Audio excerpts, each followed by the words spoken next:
Ji, Bismillahirrahmanirrahim. So today we start the last lecture of international relations part 1. That is about international political institutions. तो usually हम जो daily MCQs हैं उनको discuss करते हैं. आज जो हमने जनरलाइज्ड क्लास रखा है तो उसमें एमसीक्यूज इस वजह से मैंने आपसे शेयर नहीं किए थे.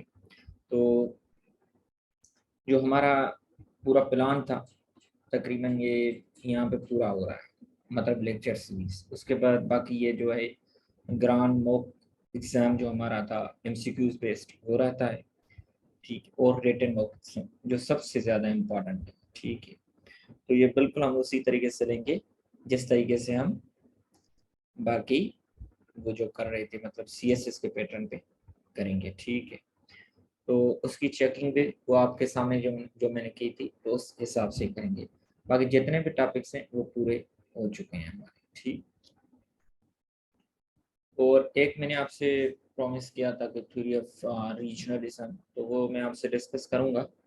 वो जब हम आपकी टेस्ट हो जाएंगी तो आपके साथ वो उसमें जब हम रखेंगे चेक करने वाला सेशन, तो उसमें मैं आपके साथ वो डिस्कस कर लूँगा, ठीक है.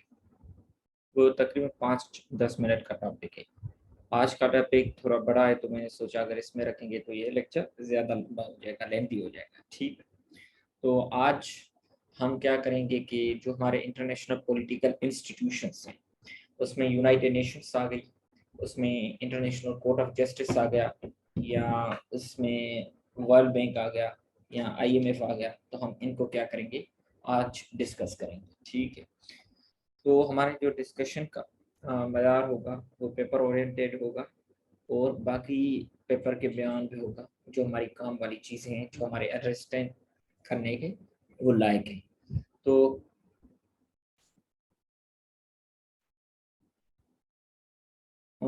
आई होप कि आपको स्लाइड्स नज़र आती होंगी, ठीक है. तो हम शुरू करते हैं यूनाइटेड नेशंस से. तो यूनाइटेड नेशंस एक लफ्ज से ही फील होता है कि ये इंटर गवर्नमेंटल ऑर्गेनाइजेशन, ठीक है. इंटर गवर्नमेंटल ऑर्गेनाइजेशन का मकसद ये कि इसमें मुख्तलिफ गवर्नमेंट जो गवर्नमेंट्स हैं स्टेट्स की उनकी रिप्रेजेंटेशन है, ठीक है. और ये सिंपल इंफॉर्मेशन है आपके लिए कि ये अक्टूबर 1945 24 अक्टूबर को इसको बनाया गया था. इसका जो अगर हम मकसद देखें कि इसका मकसद क्या था, अब वर्ल्ड वार 1 हुई तो लीग ऑफ नेशन बनी, वर्ल्ड वार 2 हुई तो उसी लीग ऑफ नेशन को रिवैम्प करके वो मकसद हुई था, ठीक है. पर उसको इन अ बेटर वे हम इस्टेब्लिश कर सकें और उसको डिफरेंट नाम दिया क्योंकि वो फेल हो चुकी थी कि to ensure a new and fresh commitment towards a new organisation, ठीक है.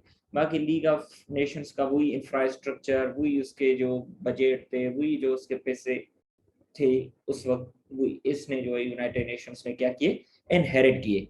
तो इसका मकसद यही था कि टू प्रमोट इंटरनेशनल कोऑपरेशन, इसमें ये इंटरनेशनल पीस पे आ जाता है, टू डिस्करेज वार पे आ जाता है, ठीक है, और to resolve the disputes by peaceful negotiations, that is the diplomacy.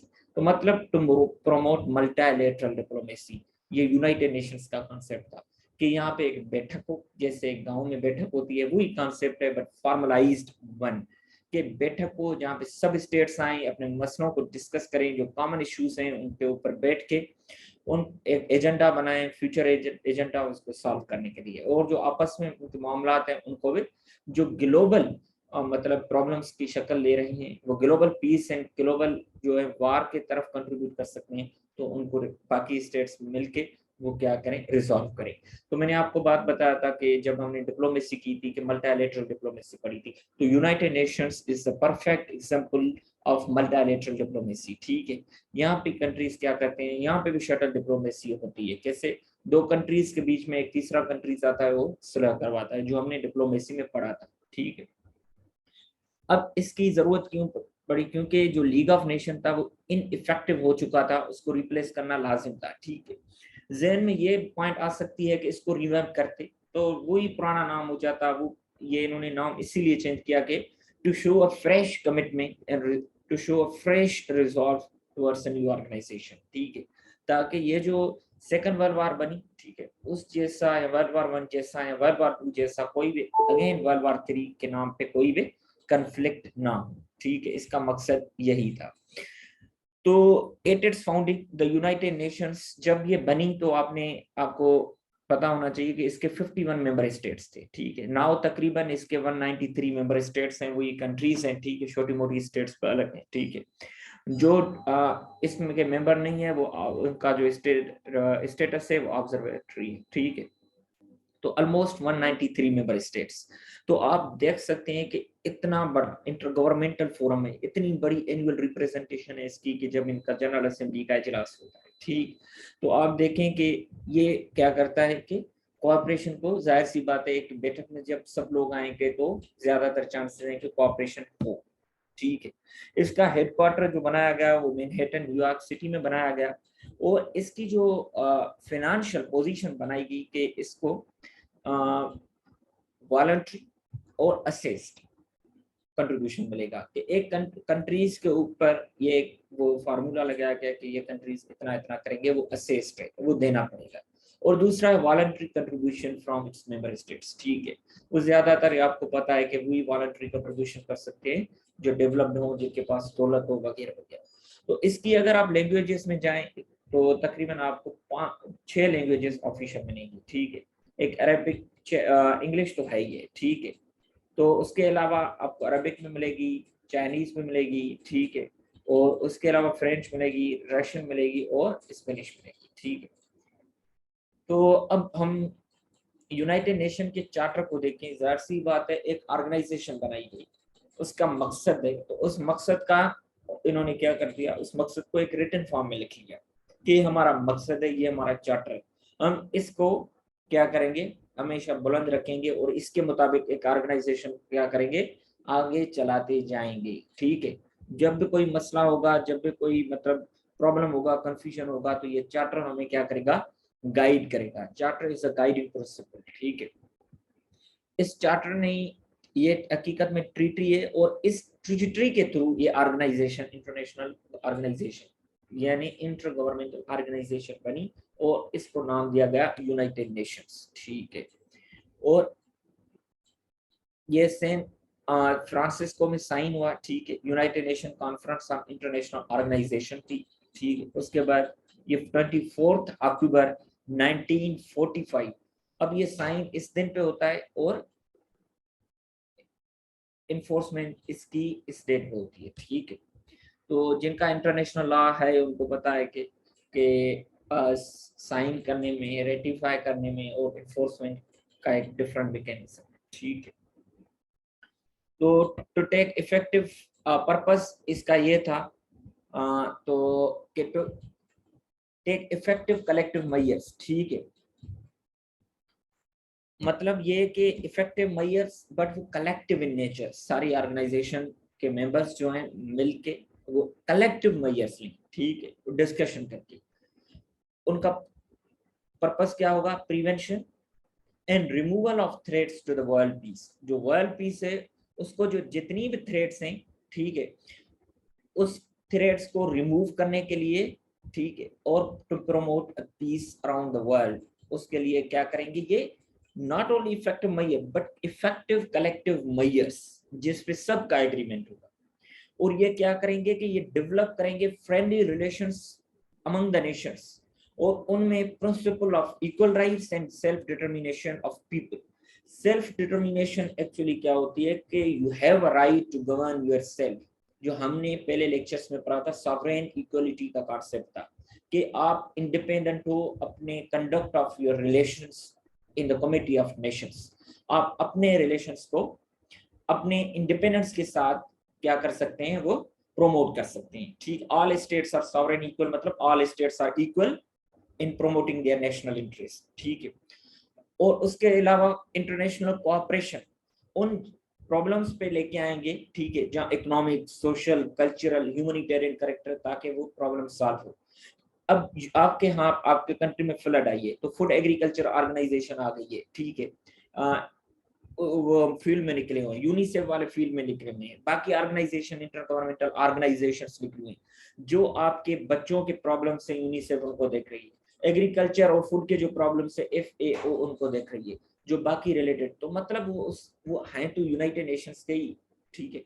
तो मतलब वो अपने अपने गोल को, वो जो इश्यूज हैं, जो प्रॉब्लम्स हैं, उनके पीछे निकली ताकि उनपे एक कलेक्टिव इफेक्टिव मेजर्स लेके उनको रिजॉल्व किया जाए, ये उनका पर्पस था। तो इसका जो ऑब्जेक्टिव है, तो उसमें इंटरनेशनल पीस एंड सिक्योरिटी, बिल्कुल फॉर मोस्ट इसका जो ऑब्जेक्टिव है, international peace and security to discourage any world war, ठीक है, इन नियर फ्यूचर, और ह्यूमन राइट्स को प्रमोट करना, जैसे यूगोस्लाविया में या रवांडा में या बर्मा में, नियर जो बंगाल में लोग आ रहे थे बर्मी मुसलमान भाग के, या वीगर में ये जो चाइना वाला इशू, जहाँ पे भी ह्यूमैनिटेरियन क्राइसिस हो, कुर्सी तुस्ती वाला जो है, तुर्सी वाला, या कहीं पे भी ह्यूमैनिटेरियन क्राइसिस हो, उसको क्या करेगी, ये सॉल्व करने की कोशिश करेगी, ठीक है। Forcing social and economic development, कोशिश करेगी कि वहां पे सोशल एंड इकोनॉमिक अपलिफ्ट हो। अब जैसे यूनिसेफ वालों का मैंने एग्जांपल दिया, वो क्या करेंगे, वो लोन्स देंगे इनको, ठीक है। आईएमएफ वाले जैसे लोन्स देते हैं, foreign direct investment world bank लेके आती है, ठीक है। तो इस तरीके से ये क्या होता है, ये चीज होती है, ठीक। और उसके अलावा डेवलपिंग फ्रेंडली रिलेशंस, ठीक है, अमंग वर्ल्ड नेशंस, ये जितनी भी नेशंस हैं उनमें क्या करेंगे, ये फ्रेंडली रिलेशंस को प्रमोट, ताकि ये बैठें और प्रॉब्लम्स को रिजॉल्व करने की कोशिश करें। और humanitarian add in case of famine, natural disaster और आर्म्ड कन्फ्लिक्ट। जब हमने एक लेक्चर में ये पढ़ा कि इराक ने कुवैत के ऊपर हमला कर दिया, तो यूनाइटेड नेशंस में रेजोल्यूशन पास हुई कि इराक क्या करे, अपनी फोर्सेस को हटाए। तो इराक ने वो फोर्सेस को नहीं हटाया, तो operation desert storm strong start की गई in the leadership of the United States, के कुवैत को जो फोर्सेस हैं इराक की, उससे आज़ाद कराया जाए। तो ह्यूमैनिटेरियन, ठीक है, तो उसकी सिक्योरिटी, ताकि वर्ल्ड पीस इंश्योर किया। अब ह्यूमैनिटेरियन, अगर वहां पे कोई मसला है तो वहां पे ह्यूमैनिटेरियन एड दी जाए, ठीक है। जैसे कतर में इशू हो रहा था जब उनका बाइकाट हुआ था, बाकी जो गल्फ कंट्रीज ने किया था, तो ह्यूमैनिटेरियन एड का, ये यमन में अभी वार चल रही थी, वहां पे humanitarian aid due to the armed conflict, natural, आपने कोविड-19 के थ्रू देखा कि वो एक तो फेमाइन है ना, अब नेचुरल डिजास्टर आया है, पाकिस्तान में फ्लड आया है, दूसरी दुनिया में भी आता है, तो क्या रेड क्रिसेंट बाकी अदर ऑर्गेनाइजेशन क्या करती हैं, ह्यूमैनिटेरियन एड प्रोवाइड करते हैं। 2005 में यहाँ पे जिलजिला आया था, तो मुख्तलिफ ऑर्गेनाइजेशंस आई थी, क्योंकि ये ऑब्जेक्टिव है, ठीक है, यूएन का भी यही ऑब्जेक्टिव कि जो international problems of any nature, economic, culture and social, climate problem है, ठीक है, किसी भी एंगल में आप ले आए, ठीक, किसी भी स्फीयर में ले आए, है तो इंटरनेशनल प्रॉब्लम, उससे लाइफ, अब ये फ्लड भी आपके पास क्लाइमेट चेंज की वजह से कुछ लोग कह रहे हैं, तो उन प्रॉब्लम्स में क्या है ये, इसीलिए इन्होंने सस्टेनेबल डेवलपमेंट गोल, ये शेयर्ड गोल्स हैं 70, जो पहले मिलेनियम डेवलपमेंट गोल्स थे 2015 ऑनवर्ड्स 2030 तक इन्होंने एसडीजीज बनाए कि ये शेयर्ड गोल्स हैं, इनको अचीव करना है, ठीक है।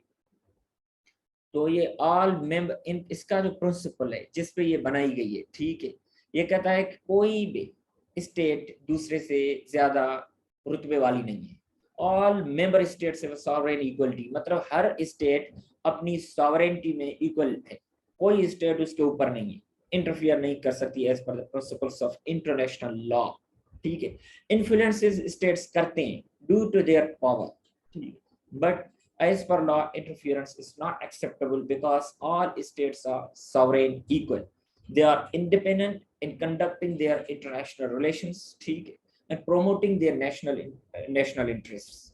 और ये जितनी भी स्टेट्स हैं वो क्या करेंगी, और ये प्रोमोट करने की, ये चार्टर को ओबे करेंगी, जो यूनाइटेड नेशंस का चार्टर है उसको ओबे करने की कोशिश करेंगी, और उसके साथ साथ ये कोशिश करेंगे जितने भी डिफरेंसेस हैं, इश्यूज हैं, उनको ये पीसफुल मींस के साथ सॉल्व करने की कोशिश करेंगे। और ये जो use of force and threat to use of force, ठीक है, जितने भी हैं उनको क्या करेगी, डिस्करेज करेगी, ठीक है। आर्टिकल 2(4) हमने आर्टिकल 5(1) ये threat of force and collective defence में हमने पहले लेक्चर्स में पढ़ा है। यूएन में not interfere in domestic affairs of any country. अब ये इंडिया कहता है कि कश्मीर हमारा डोमेस्टिक इशू है, आप इंटरफियर ना करें, ये इस बुनियाद पे कहता है। हम कहते हैं ये ह्यूमैनिटेरियन इशू है, ये बायलैटरल इशू है, ह्यूमैनिटेरियन इशू है, ये आपका डोमेस्टिक इशू नहीं है। तो आपको पता होना चाहिए कि इंडिया कौन से पॉइंट को एक्सप्लॉइट करने की कोशिश करता है। Countries should try to assist the UN peace keeping force में। अब यूनाइटेड नेशंस ने तो रेजोल्यूशन पास की कि इराक कुवैत से निकल जाए, अब वो नहीं निकल रहा, तो अब यूनाइटेड नेशंस के रेट को चैलेंज कर रहा है, तो उसकी रेट को एस्टेब्लिश करने के लिए बाकी स्टेट्स कंट्रीब्यूट करेंगी, उसकी फोर्सेस बनेगी पीस कीपिंग फोर्स, ताकि वो पीस इंश्योर करा सके, ठीक है, इन द वर्ल्ड, ताकि वर्ल्ड पीस को कोई भी थ्रेट ना हो। अब कुवैत पे क्या है, तो कुवैत के रेस्क्यू में कोई और आएगा, इराक के रेस्क्यू में कोई और आएगा, फिर इससे वर्ल्ड वार बनती जाएगी, ठीक है, to discourage that domino effect of war, ठीक है, इसीलिए ये यूनाइटेड नेशंस में पीस कीपिंग एंड ये फोर्सेस बनाएंगी। जैसे आर्टिकल 24 है, ये कहता है कि थ्रेट और use of force against the territorial integrity और political independence of any state और in any other manner inconsistent with the purpose of United Nations. तो मतलब ये सिंपल कि आप फोर्स का यूज नहीं कर सकते या उसकी धमकी भी नहीं दे सकते, वो टेरिटोरियल इंटीग्रिटी हो या पॉलिटिकल इंडिपेंडेंस ऑफ स्टेट हो, ये आपने रेफरेंसेस देने हैं तभी आपको मार्क्स मिलेंगी, ठीक है, बहुत मशहूर आर्टिकल है।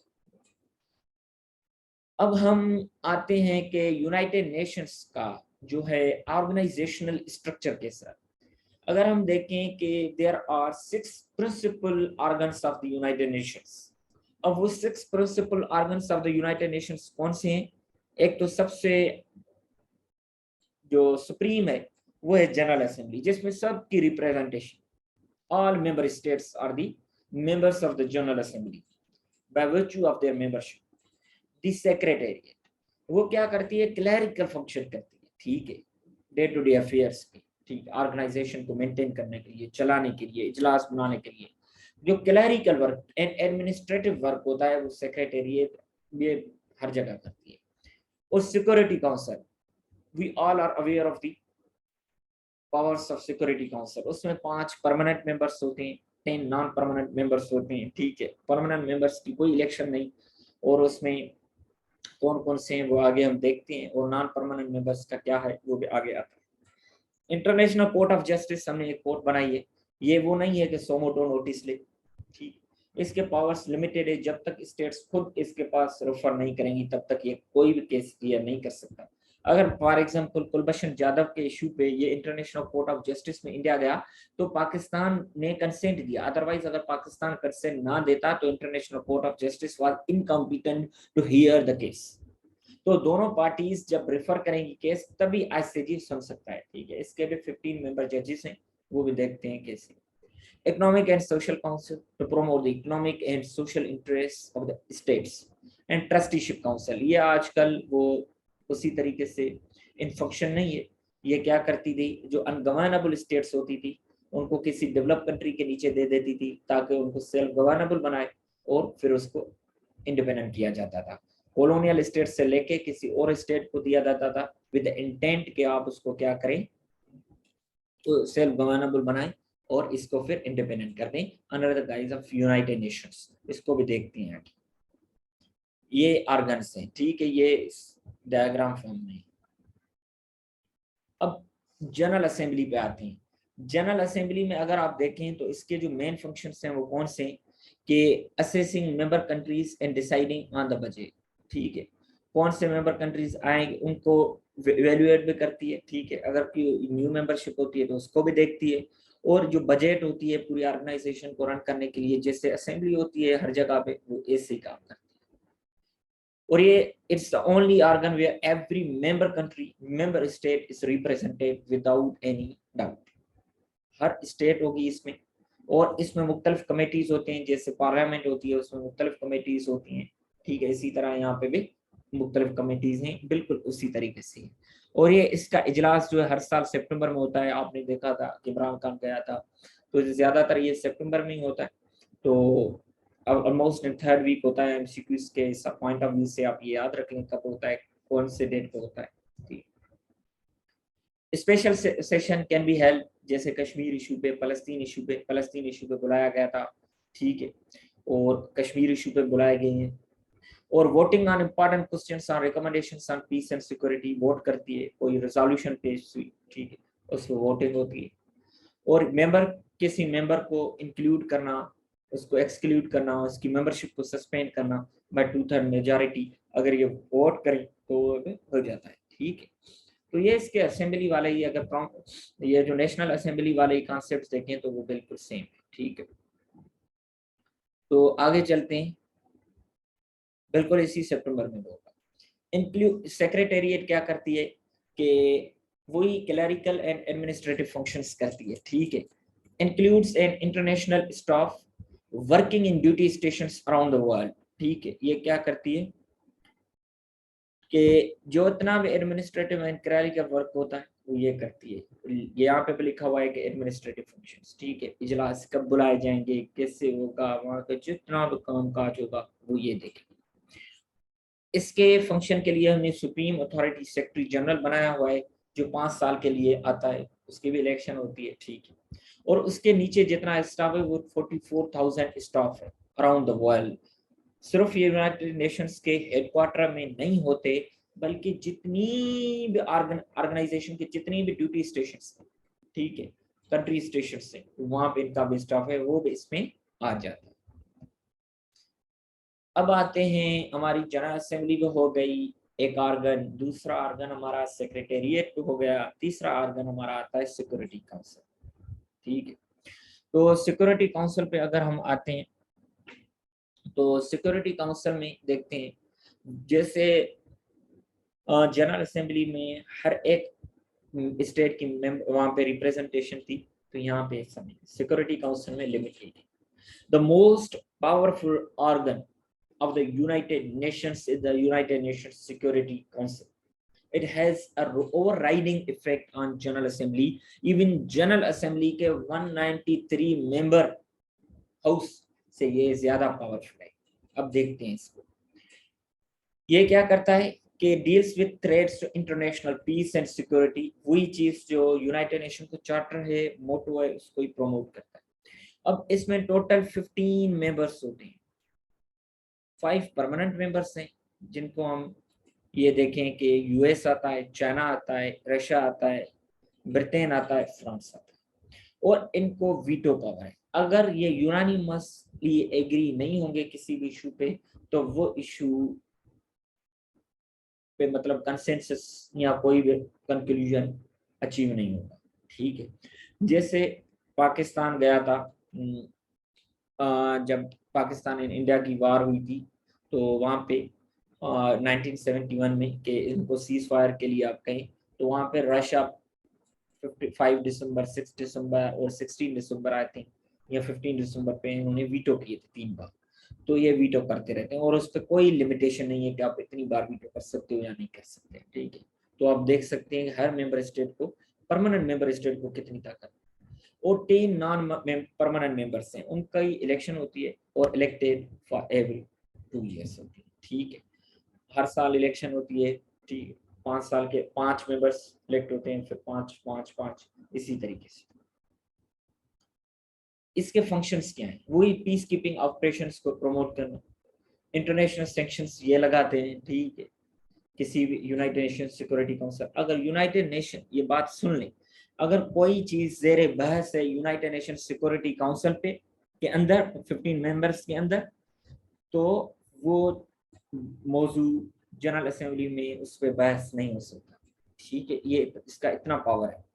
और मिलिट्री एक्शन की ऑथोराइजेशन किसी भी स्टेट के ऊपर, जैसे इराक के ऊपर थी ऑपरेशन डिजर्ट स्टॉर्म, तो ये सिक्योरिटी काउंसिल के रेजोल्यूशन के थ्रू ये होता है। ठीक है, ये वीटो पावर सिर्फ परमानेंट मेंबर्स के, नॉन परमानेंट मेंबर्स एग्री नहीं होते तो कोई फर्क नहीं पड़ता, अगर वो ज्यादा वो हो जाता है, मतलब नंबर हो जाता है। ठीक है, तो वो रेजोल्यूशन पास समझी जाएगी। बट अगर इनमें से कोई एग्री नहीं होगा तो इशू ओवर राइडिंग इफेक्ट इसका। चौथा आर्गन हम आते हैं इंटरनेशनल कोर्ट ऑफ जस्टिस, और हमारा टॉपिक भी है तो हमने इसको इसी तरीके से ही रखा है, इंटरनेशनल पॉलिटिकल इंस्टीट्यूशन। तो यूनाइटेड नेशन सबसे इम्पोर्टेंट टॉपिक है, तो उस हवाले से उसको देखेंगे कि उसकी सक्सेस है, फेल्यूर क्या है, वगैरह वगैरह। ठीक है, तो आते हैं आगे के प्रिंसिपल जुडिशियल ऑर्गन। ये जुडिशल ऑर्गन है यूनाइटेड नेशंस का, ठीक है। जैसे सेक्रेटेरिएट एडमिनिस्ट्रेटिव ऑर्गन था, जनरल असेंबली इसी तरह था, लेजिस्लेटिव ऑर्गन था। United Nations security council just like in executive cabinet type, based in Hague Netherland में है, ठीक है। इनका वो जो इंटरनेशनल कोर्ट ऑफ जस्टिस, यहाँ पे 15 जजेस होते हैं, इनको general assembly and security council क्या करती है, इलेक्ट करती है। और इनका जो सोर्स है वो इंटरनेशनल लॉ है। अब हमने टॉपिक किया था इंटरनेशनल लॉ का, मैं इंटरनेशनल लॉ का आपके साथ शेयर करूंगा। तो हमने उसमें देखा था कि सोर्सेज ऑफ इंटरनेशनल लॉ कौन से हैं, एक ट्रीटीज हैं, कस्टम्स हैं, बायलैटरल एग्रीमेंट्स हैं। क्योंकि यहाँ पे कोई लेजिस्लेशन कंट्री की तरह नहीं होती, तो इंटरनेशनल लॉ कहाँ से हमें मिलता है। फॉर एग्जाम्पल पाकिस्तान और इंडिया के बीच में इंडस वाटर ट्रीटी है, अगर उसमें दिया गया है कि ये मसला आईसीजे के पास जाएगा तो वो बिल्कुल जाएगा, अगर नहीं लिखा हुआ तो वो नहीं जाएगा। या दोनों स्टेट्स एग्री करती हैं तो ठीक, नहीं करती तो नहीं जाएगा। तो इसीलिए वो जो पावर ड्राइव करता है ट्रीटी से, वो मल्टीलैटरल हो या बायलैटरल हो या customs general principles of law, जो मैंने आपको article 38(1) class 1 of the ICJ statute मैंने आपको पढ़ाया था। तो वो मैंने इंटरनेशनल लॉ पे थोड़ा यहाँ पे इंटरनेट का इशू है तो मैं आपके साथ शेयर कर रहा हूँ।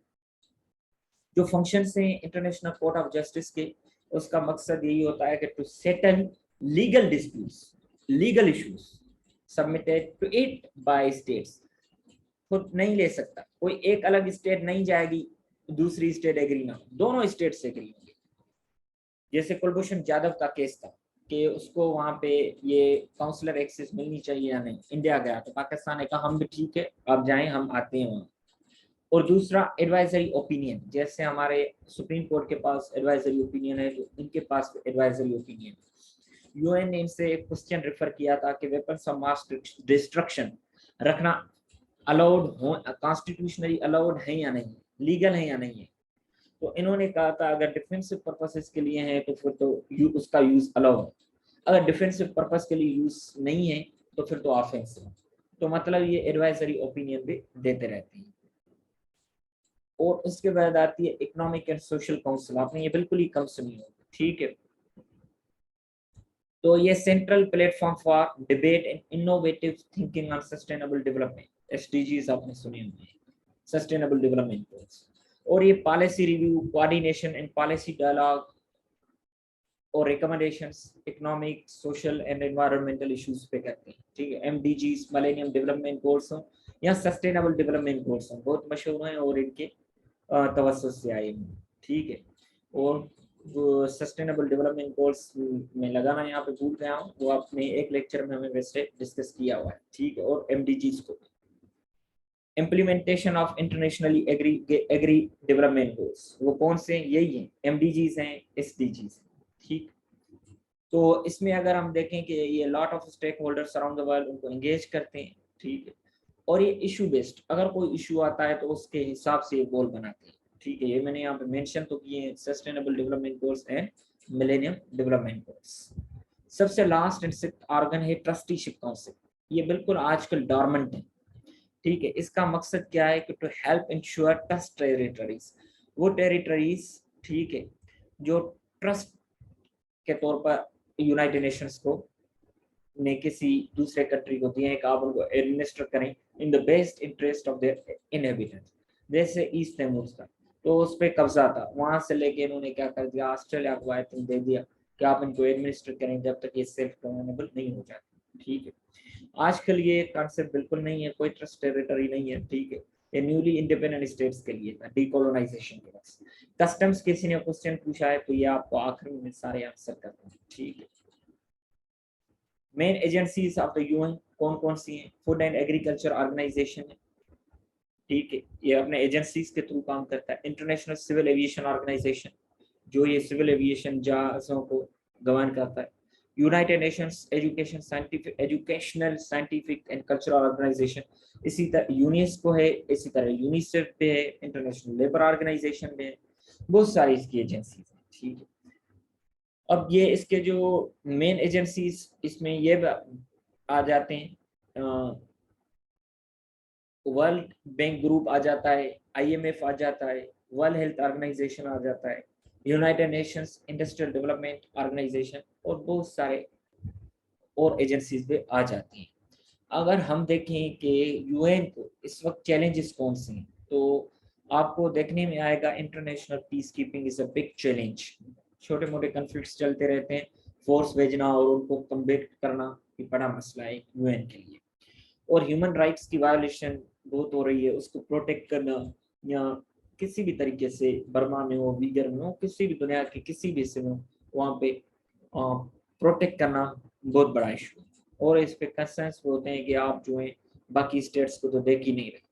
इंटरनेशनल डिस्प्यूट्स जो हैं, जी सियाचिन का इशू है, रन ऑफ कच्छ है, कश्मीर इशू है, तो इनके लिए बहुत बड़े इश्यूज हैं कि उनको कैसे सॉल्व किया जाए, क्योंकि member states are sovereign equal.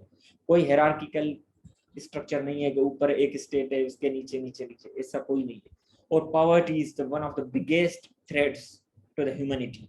Poverty alleviation के प्रोग्राम्स तो चल रहे हैं, बट ये सस्टेनेबल डेवलपमेंट गोल्स में भी है नो पॉवर्टी, मतलब एलिमिनेशन ऑफ पॉवर्टी, इराडिकेशन, तो ये भी है। Eradication of anti social elements जो हैं, जैसे वो एंटी वुमेन एलिमेंट्स हैं, एंड मतलब ये चाइल्ड पोर्नोग्राफी के हैं, या ये जो पायरेसी वाले जो पायरेट्स हैं, कजाक हैं, एंटी सोशल एलिमेंट्स हैं, उनकी इराडिकेशन। तो इसके सराउंडिंग जो क्वेश्चंस हो सकते हैं, पॉइंट हो सकते हैं कि is the UN fulfilling it's mission in the world, ठीक है, या क्या ये अपना काम कर रही है, अपनी मिशन चार्टर के मुताबिक चल रही है जो इसने जिस मकसद के लिए ये बनी थी। और how can UN better work with member states, और इसको और किसी कैसे अच्छे तरीके से काम कर सकती है, ठीक है, with member states. Does it have a right priorities, और इसकी प्रायोरिटीज पे डिस्कशन करना कि जो इसकी प्रायोरिटीज हैं उनको सही जा रही हैं या उनमें रिफॉर्म्स की जरूरत है। What reforms are needed to make UN better organization? Will those reforms work? तो इस पे ये है, तो बिल्कुल रिफॉर्म्स की जरूरत है, तो इसमें तो कोई शक की बात नहीं है, क्योंकि 5 मेंबर की वीटो पावर्स हैं, और ये किसी 5 मेंबर्स में से कोई मुस्लिम नहीं है। 1.1 बिलियन से ज्यादा मुस्लिम पॉपुलेशन है और उनकी से नहीं है। अफ्रीकन कोई रिप्रेजेंटेशन नहीं है, इतनी पॉपुलेशन है, इतने कंट्रीज हैं, अफ्रीकन कोई मेंबरशिप नहीं है। तो इसकी मेंबरशिप को क्या करना चाहिए, एक तो एक्सपांड करना चाहिए, allowing new members to contribute more, तो वो न्यू मेंबर्स में आने चाहिए, ठीक है। और ये जो है UN new rules regarding veto establish करे, no veto against a resolution calling for cease fire और एंड ऑफ हॉस्टिलिटीज। अब जब आपका पर्पज ही पीस कीपिंग है, पीस प्रोमोटिंग है, जब सीज फायर के लिए कोई स्टेट आती है, हॉस्टिलिटीज को एंड करने के लिए आती है, तो उस पर वीटो करना, तो ये तो बिल्कुल against the charter of the United nation हो जाता है। तो आप उस पर कैसे वीटो कर सकते हैं, मतलब आप पीस करने नहीं दे रहे। तो ये भी गलत बात है कि वीटो रिजोल्यूशंस जो वो रिजोल्यूशंस जो सीज फायर के लिए हो, एंड ऑफ हॉस्टिलिटीज हो, एंड ऑफ वॉर के लिए हो, उस पर कभी नहीं होना चाहिए, क्योंकि रशिया ने 3 बार, मैंने आपको बात बताया 5 दिसंबर, 6 दिसंबर, 15 और 16 दिसंबर पे उन्होंने क्या किया था, हमारा वो किया था, रेजोल्यूशन को वीटो लगाया था। तो ये बिल्कुल गलत था।